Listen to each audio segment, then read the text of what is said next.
ఓ చావు కన్నా ఘోరమంట ఈ బ్రతుకు, వ్యధ తీరే దారెదంటే చితిమంటయే, అదిలోనే సిద్ధమంట ముగింపు, అది తెలుసుకోక జీవం బరుగాపదే.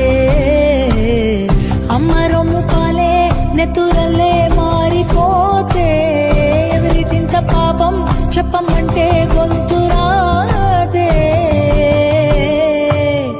విధినే గెలిచేందుకు పాచికలేస్తూ ఉంటే, ఆ విధి ఆడే ఆటలకు అంతముండదంతే.